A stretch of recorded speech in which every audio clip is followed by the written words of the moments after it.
Students, हम लोग economics में चैप्टर 5 और इलास्टिसिटी ऑफ डिमांड हम लोग देख रहे हैं। अभी तक हम इसके 3 या 4 लेक्चर ले चुके हैं, ठीक है। जिसमें सबसे पहला हमने ये देखा था इलास्टिसिटी ऑफ डिमांड क्या होती है ना। सर आप बार बार रिपीट क्यों करते हो? क्योंकि जो बेस है वो पूरी तरह से दिमाग में आ जाना चाहिए, और वो हर बेस जो होता है वो हर टॉपिक्स को रिलेट करता है, ठीक है ना। इसलिए बार बार मैं किसी चीज को रिपीट इसीलिए करता हूँ। तो रिस्पॉन्सिवनेस होता है इलास्टिसिटी का मतलब, ठीक। हमने इसको मेजर करने के जो एक मेथड थी, तो सबसे पहली मेथड देखिए, method of measuring elasticity of demand, तो जिसमें हमने परसेंटेज मेथड हमने देख लिए। इस पे मैंने बोर्ड पर आप लोगों को इसको बता भी दिया है कि किस तरीके से ये यूज होगी, है ना। इतनी सी है, ठीक है। तो आज हम इसके हमने 5 डिग्री इलास्टिसिटी की 5 डिग्री, ठीक है, 5 डिग्रीज भी देख ली है, जिसमें परफेक्टली इलास्टिक था, ठीक, यूनिटरी इलास्टिक, फिर उसके बाद में आ गया लेस देन यूनिटरी, और perfectly in elastic, more than unitary elastic, right. तो आप इसको कंपेरेटिव स्टेटमेंट में इस तरीके से पढ़ लेंगे तो ये बाकी पूरा याद करना इजी हो जाएगा। ये जो मैंने यहाँ पर दिया है, एक तरह से चार्ट बनाकर दिया है, ये आप पढ़ लें, ध्यान रख लें, तो ये पूरा सब कुछ इजी है। बच्चे पूछते हैं सर ये ग्राफ कैसे बनाएंगे? ग्राफ तो बनेंगे नहीं हमसे। बच्चा बहुत इजी है ना। देखो, आपको एक्चुअल डाटा पे तो ग्राफ बनाना नहीं है, एक्चुअल डाटा पे बनाना हो तो दिक्कत होती है। हमको तो क्या है, उस चीज को शो करना है जो इस पॉइंट में बात कही गई है। अब जैसे इसमें क्या करना है, ये एक y और x के ड्रॉ कर लिया, और एक सीधी लाइन खींच देना, ठीक, y x के पैरेलल, और 2-3 जगह पर क्या कर देना, ऐसा डेस करके Q1 Q2 लिख देना, बस ये हो गया, ठीक। यूनिटरी का कैसे बनाओगे? सर ये नहीं बनेगा हमसे। अरे बेटा बिल्कुल बनेगा। y को लेना, ठीक है, y x ले लिया, और एक लाइन ऐसी सीधी, है ना, थोड़ी सी दोनों तरफ से समान दूरी होना चाहिए ना, यहाँ से भी और यहाँ से भी, ये ध्यान रखना। ऐसी लाइन खींच देना, और फिर क्या करना, इतना एक फिक्स वो अपने स्केल पर ले लेना कि आधा साउंड आ रहा है वॉशिंग मशीन, दोनों को टिक लगाना, और दोनों की लाइन को धीरे से इधर आगे की तरफ इस लाइन से जोड़ देना, और सेम इधर भी वही करना, आधा, है ना, उतना ही लेना, ठीक है। ये ऑटोमेटिक बनेगा, ये चिंता मत करो, ठीक है। ट्राई करके देखोगे तो भी बनेगा, पहले ही डर जाओगे तो कुछ नहीं होगा, ठीक। यूनिटरी में तो इस तरह से हो जाएगा। तो ये क्या बोलते हैं, लेस देन कैसे बनाएंगे? अब लेस देन यूनिटरी में हमको क्या शो करना है? हमको शो करना है कि सर प्राइस क्या है, ज्यादा चेंज हो रही है और क्वांटिटी कम, तो बिल्कुल नाप के थोड़ी करना है, बस आपको क्या करना है, ये डिफरेंस ज्यादा होना चाहिए इससे, इसको कम रखना, इसको ज्यादा रखना, जो भी लाइन बन जाए वो सही है, ठीक है। फिर उसके बाद में इसका क्या है, ये तो बिल्कुल इजी है यार, ये क्या मैं बताऊंगा। यहाँ पर क्या करोगे, इसका डिफरेंस ज्यादा रखना है, इसका कम रखना है, जो भी कर्व आ जाए वो सही है, ठीक है। एक्चुअल डाटा पे तो बनाना ही नहीं है अपने को। अब यहाँ पर हम जो मेथड्स देखने जा रहे हैं वो है, ठीक। तो 3 टाइप की यहाँ पर मेथड आपके लिए है, वो है जियोमेट्रिक एंड टोटल एक्सपेंडिचर। 3 है। परसेंटेज हम देख चुके हैं, ये सारा परसेंटेज हम देख चुके हैं। अब हम जियोमेट्रिक या पॉइंट मेथड देख रहे हैं। इसको याद रखना, पॉइंट मेथड भी बोलते हैं, जियोमेट्रिक भी बोलते हैं, ठीक। जियोमेट्रिक का मतलब क्या हो गया बेटा? जियोमेट्रिक का मतलब है आपको ग्राफ बनाना है और ग्राफ को देख के पहचानना है। क्या बात है सर? हाँ, जो कि आप यहाँ पर समझ चुके हैं, ये ग्राफ देख के आप आराम से पहचान जाओगे ना, उसमें क्या है। पर इसको थोड़ा सा मैथ्स की भाषा में हम लेके गए, है ना, जियोमेट्रिक को भी थोड़ा सा मैथ्स की लैंग्वेज में लेके गए, और उसमें आप यदि इसको देखेंगे इसको मैं थोड़ा सा लार्ज कर देता हूँ, ठीक है। तो यहाँ आप देख पाएंगे कि एक कर्व ड्रॉ किया हुआ है, जिस पॉइंट पर आप उसका इलास्टिसिटी ऑफ डिमांड देखना चाहते हैं। देखो, ये जो जियोमेट्रिक बहुत कम चांसेस है कि एमपी बोर्ड पूछे, बहुत ही कम चांसेस है, ठीक है। बट हाँ, वो ऑब्जेक्टिव में ये पूछ सकता है, वो क्या दे सकता है, एक ग्राफ बना सकता है और पॉइंट कहीं पर भी ड्रॉ कर देगा, ये ए ई है ना, ए ई डी सी बी ये पॉइंट है ना, कोई सा भी पॉइंट ड्रा कर देगा कहीं पर भी, यहाँ पर भी कर सकता है, यहाँ पर भी, यहाँ पर भी, यहाँ पर भी, और पूछ सकता है कि बताइए इस पॉइंट पर इलास्टिसिटी कितनी है। ठीक, तो बस हमको वो सीखना है, पहचानना, बाकी लिखने का ज्यादा कुछ इसमें रहेगा नहीं, बहुत ही सिंपल है। ठीक है, तो ध्यान रखना मैं जो बोल रहा हूँ बहुत सिंपल है, ये देखते से हम जो डर जाते हैं ना, ये गलत है। देखो, this method is also called geometric method, the point method of measuring the elasticity, the ratio as the ratio of line segment below the point and line segment above the point। मतलब कि किसी भी point पर हम यदि वहां पर उसकी इलास्टिसिटी देखना चाहते हैं तो आपको क्या करना है, उस पॉइंट से नीचे वाला जो भी हिस्सा रहेगा उसको डिवाइड करना है, किससे, उसके अपर वाले सिगमेंट से, अपर हिस्से से, है ना। तो इस तरह से हम यदि निकालेंगे तो हमको क्या मिल जाएगा, हमको उसकी इलास्टिसिटी का टाइप मालूम पड़, वो टाइप क्या बोल सकते हैं, डिग्री मालूम पड़ जाएगी हमको। ठीक है, तो इसमें ये परसेंटेज वाले में एक लास्ट में मेरे को एक और चीज बताना है, मैं याद से बताऊंगा, अभी हम ये चालू कर दिया तो हम अभी इसी पे बात करेंगे। तो जैसे कि यहाँ पर देखो, point can be used to illustrate at various point और linear demand curve. Linear demand curve ये है, अब लीनियर का मतलब मत पूछना, मैथमेटिकल पार्ट और उसमें चला जाएगा, इसलिए चलने दो।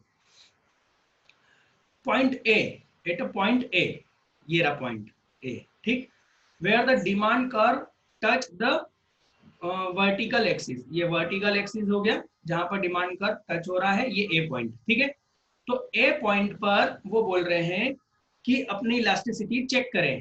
ठीक है, तो हम यदि ए पॉइंट पर इलास्टिसिटी चेक करेंगे बेटा तो क्या होगी, ध्यान से देखें। ठीक है बच्चों, तो जैसे ए पॉइंट पर देखेंगे तो लोअर सिगमेंट क्या हो गया, लाइन का लोअर सिगमेंट ये पूरा हो गया ए बी, ये ए बी पूरी अपने आप में क्या हो गई, लोअर सिगमेंट हो गई। ठीक है, और जी अपर सिगमेंट कुछ है क्या, तो वो अपर सिगमेंट 0 हो गया। अब यदि आप किसी चीज को 0 से डिवाइड करेंगे तो कितनी बार डिवाइड होगा, वो इंफिनिटी टाइम तक डिवाइड होगा, है ना। तो ये क्या हो गया, एट अ पॉइंट ए क्या हो गया, इंफिनिटी। और इंफिनिटी का मतलब क्या होता है, इंफिनिटी क्या शो करती है, कौन सी, तो इंफिनिटी शो करती है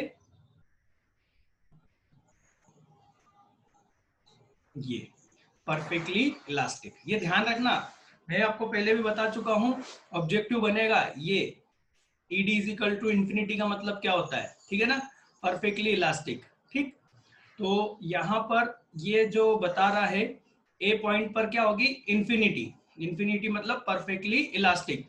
अब देखो जरा वो कैसे ग्राफ बनेगा, यहां से हम सीधी लाइन ड्रॉ कर देंगे तो इंफिनिटी बन जाएगा, सॉरी परफेक्टली इलास्टिक बन जाएगा, याद करो ग्राफ, है ना।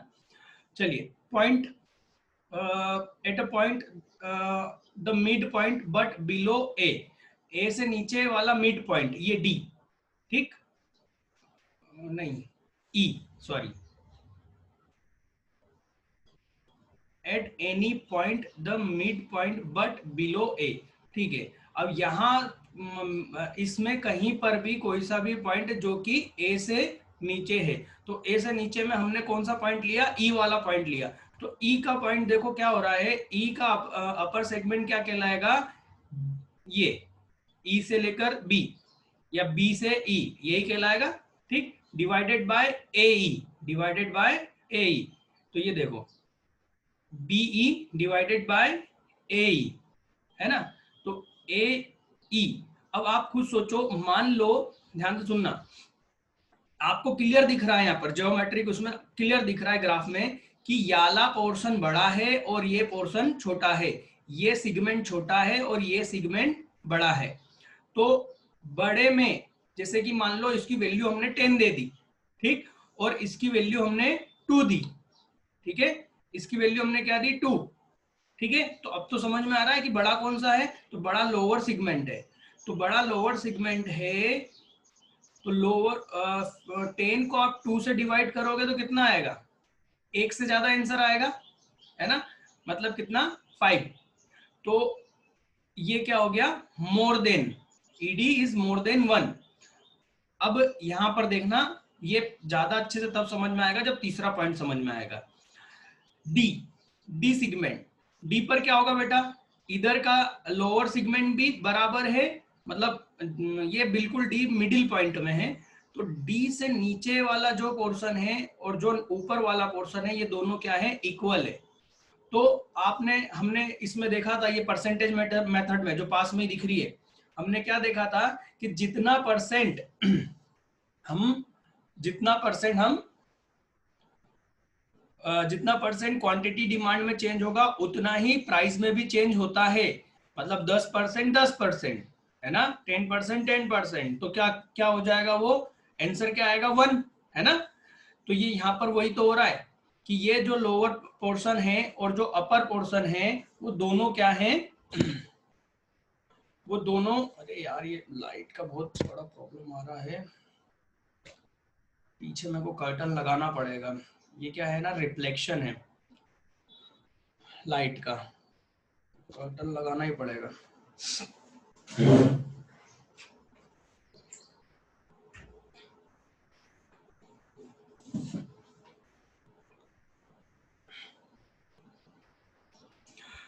तो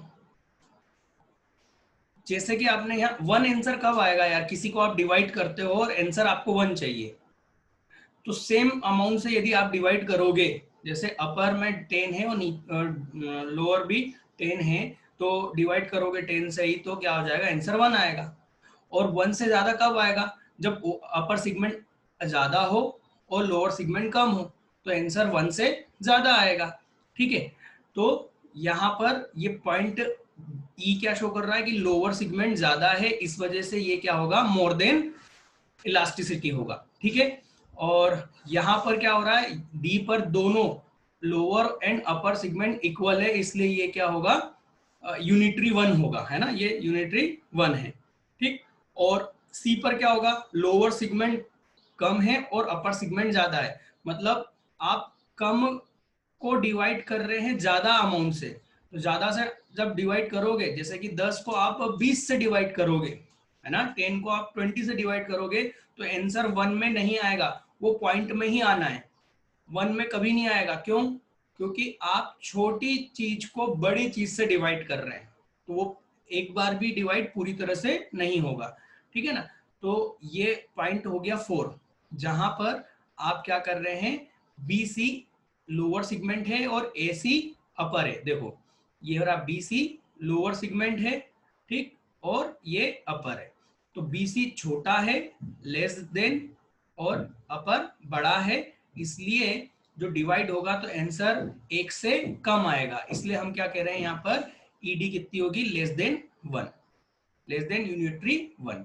ठीक, और पॉइंट बी, तो पॉइंट बी, ये रहा पॉइंट बी, यहाँ क्या होगा, लोअर सेगमेंट है ही नहीं, अपर ही है, तो 0 को डिवाइड कर दो किसी भी संख्या से, 1 से करो, 10 से करो, 1 लाख से करो, किसी से भी करो, आंसर क्या आएगा, 0।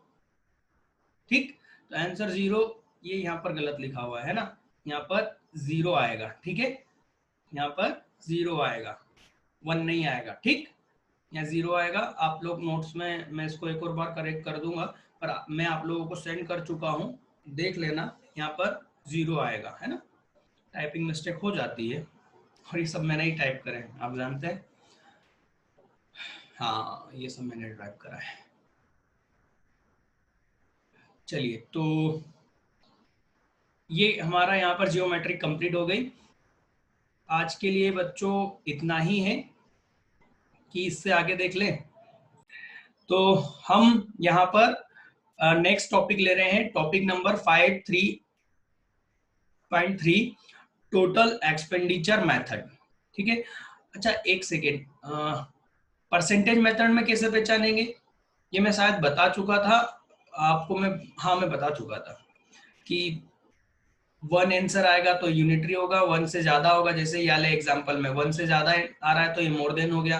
पॉइंट में आंसर आएगा, मान लो 0.25 आंसर आया तो लेस देन हो जाएगा, है ना। चलो इन्फिनिटी आएगा तो परफेक्टली इलास्टिक हो जाएगा, जीरो आएगा तो इन इलास्टिक हो जाएगा। ठीक है, चलिए, तो टोटल एक्सपेंडिचर मेथड, इसमें हम क्या करेंगे, इसमें तीन तरह की इलास्टिसिटी ही चेक कर पाएंगे, तीन तरह की डिग्री ही चेक हो पाएगी। ठीक है, इक्वल टू यूनिटरी मतलब एक, है ना, greater than unity unit elastic मतलब एक से ज्यादा, और लेस देन। ठीक है, तो यहां पर ये एग्जांपल है जो कि इन तीनों को कंप्लीट एक्सप्लेन कर देगा। यहां पर हम कंज्यूमर का एक्सपेंडिचर चेंज देखेंगे कि उसके खर्चे में क्या बदलाव हुआ है, उसके खर्चे से हमको पता चल जाएगा कि ये प्रोडक्ट की इलास्टिसिटी कैसी है। ठीक है, चलिए एग्जांपल देखें फटाफट, इसको थोड़ा सा और लार्ज कर देता हूं ताकि अंडरस्टूड हो सके।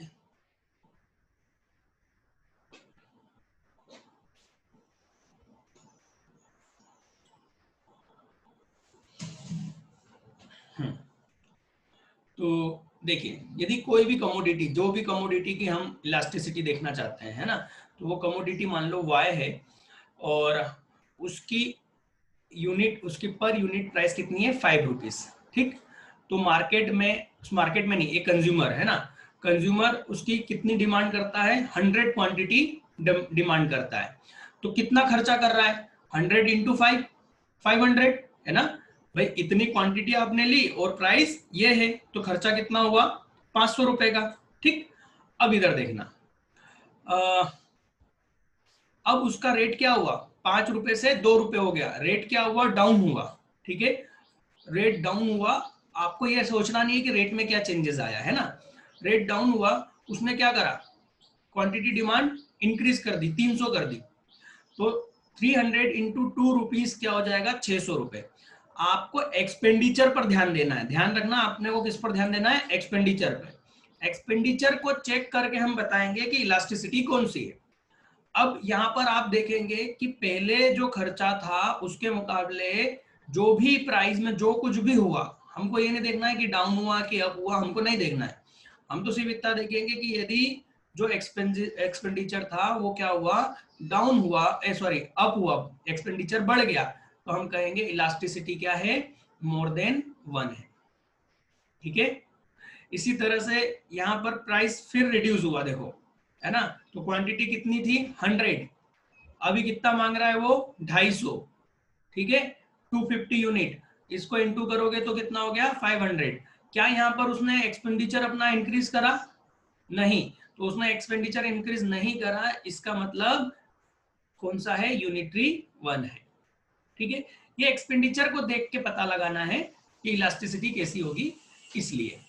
ठीक, परसेंटेज, सॉरी, यहां पर फिर डाउन हुआ, क्वांटिटी या 200 हो जाएगा, है ना, क्वांटिटी डिमांड कितनी है, 200। ठीक है, क्वांटिटी डिमांड 200 रहेगी, ध्यान रखना यहाँ पर नोट्स में, है ना, तो 200 क्वांटिटी डिमांड है और 2 रुपए की, तो 400 रुपए खर्च हुए। पहले 500 रुपए खर्च हो रहे थे, अभी कितने खर्च हो रहे हैं, 400 रुपए, मतलब खर्चा कम हुआ, खर्चा कम हुआ तो लेस देन 1। ये ध्यान रखना, ये पूछा जा सकता है 5 नंबर में, ये मेथड इजीली पूछने के चांसेस होते हैं, या फिर इसमें से ऑब्जेक्टिव आराम से पूछ सकता है बच्चों कि एक्सपेंडिचर इंक्रीज हो रहा है, बताइए क्या है, या सिर्फ वो पूरा का पूरा एक क्वेश्चन दे देगा, कैसे कि 5 रुपीज पर यूनिट पर हम 100 यूनिट खरीदते थे, ठीक है, और एक्सपेंसेस होता था 500 का, 2 रुपए यूनिट पर हम 300 यूनिट खरीद रहे हैं और खर्चा 600 रुपए का हो रहा है, बताइए कि कौन सी इलास्टिसिटी है। तो आपको एक्सपेंडिचर पर ध्यान देना है, आप बोलोगे कि एक्सपेंडिचर इंक्रीज हो रहा है तो ये इलास्टिसिटी मोर देन 1 है। ठीक है, तो यहां पर ये वही चीज लिखी हुई है। ठीक, इसको मैं एक बार रीड कर देता हूं ताकि आप लोगों को समझना आसान हो जाए कि ये क्या लिखा हुआ है। Total expenditure method, this method was propounded by Professor Marshall, ठीक, ये ध्यान रखना, ऑब्जेक्टिव बन जाते हैं। एमपी बोर्ड में इस तरीके के ऑब्जेक्टिव वो बहुत पूछते हैं कि कौन से प्रोफेसर ने क्या करा, जबकि सीबीएसई इस पर बिल्कुल भी ध्यान नहीं देता। वो ध्यान देता है कि इस मेथड का क्या काम है। और हमारा एमपी बोर्ड आज तक सिर्फ वही पूछता रहता है, फलाना राइटर कौन था, फलाना वो कौन था, नॉनसेंस चीज। ठीक है, जो भी है चल रहा है चलने दो, क्योंकि मैं भी ये याद नहीं रखता हूँ। क्यों? अरे जो प्रोफेसर मार्शल ने दिया तो ठीक है दिया ना, पर क्या काम का है वो हमारे ये ज्यादा याद रखना जरूरी है ना। ये लॉ याद रखना ज्यादा जरूरी है कि उनका नाम याद रखना जरूरी है। In this method, amount of change and direction of change in total expenditure are determined as a result of change in price of commodity. ठीक है, तो जो हमारा जो अमाउंट जो चेंज होगा, उसकी जो प्राइस चेंज होगी, उसका जो डायरेक्शन होगा, चेंजेस जो होगा किसमें, टोटल एक्सपेंडिचर में, वो डिसाइड करता है कि हमारी कमोडिटी का इलास्टिसिटी क्या होगी। तो टोटल एक्सपेंडिचर हम कैसे निकालेंगे, कमोडिटी की प्राइस इनटू कमोडिटी की जो डिमांड है ना, उसको इनटू कर देंगे तो क्या आ जाएगा, टोटल एक्सपेंडिचर। अरे हम हर चीज ऐसे ही तो खरीदते हैं, क्या रुपए किलो दी और कितने किलो ली, कितना खर्चा हुआ, दोनों को इनटू कर दो। ठीक, only 3 degrees of elasticity of demand can be calculated by this method, है ना, इक्वल टू यूनिट इलास्टिसिटी। तो when total expenditure remain constant due to increase और डिक्रीज। देखो मैंने क्या बोला था, प्राइस में क्या हो रहा है इससे आपको मतलब नहीं है, इंक्रीज भी हो सकता है, डिक्रीज भी हो सकता है। आपको तो ध्यान रखना है टोटल एक्सपेंडिचर में क्या हो रहा है। और टोटल एक्सपेंडिचर में क्या हो रहा है कि वो चेंज नहीं हो रहा है। पहले भी 500 रुपए की खरीदी कर रहे थे, अभी भी, तो इलास्टिसिटी यूनिट 1 है। ठीक है, यूनिट है। इसी तरह से ग्रेटर देन हो गया, तो when the total expenditure increases due to decrease